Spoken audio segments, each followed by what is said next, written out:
Сегодня профессиональный праздник работников сферы социальной защиты населения. В Совете Федерации состоялась церемония награждения лучших тружеников этой сферы.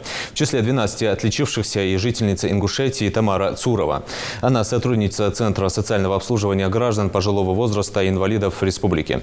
Ухаживала за пожилыми родителями, а затем начала бескорыстно помогать людям в больнице, у которых не было родных и близких.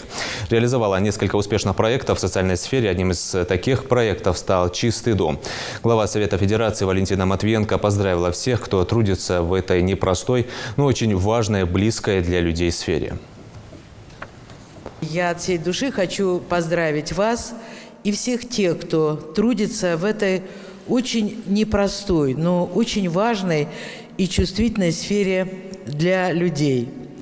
Ваше неравнодушное отношение к чужим проблемам, ваше милосердие, готовность всегда прийти на помощь заслуживают самого глубокого уважения.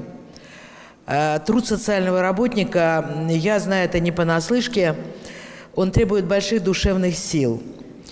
И без умения сострадать, без большого доброго сердца он невозможен.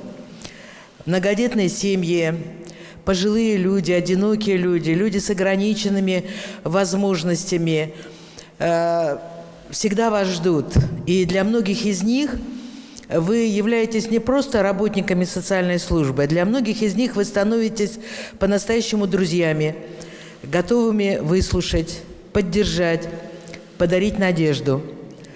В самый трудный период пандемии, который мы все переживали, социальные работники трудились просто героически. Все вы работали на износ, что называется, буквально днем и ночью, делая все возможное, чтобы и семьи, и одинокие люди, и все чувствовали себя защищенными. И, конечно же, ваш труд заслуживает огромной благодарности. Об этом говорил президент нашей страны в послании Федеральному собранию. И я думаю, что сегодня вся наша страна готова присоединиться к таким теплым, добрым словам в ваш адрес.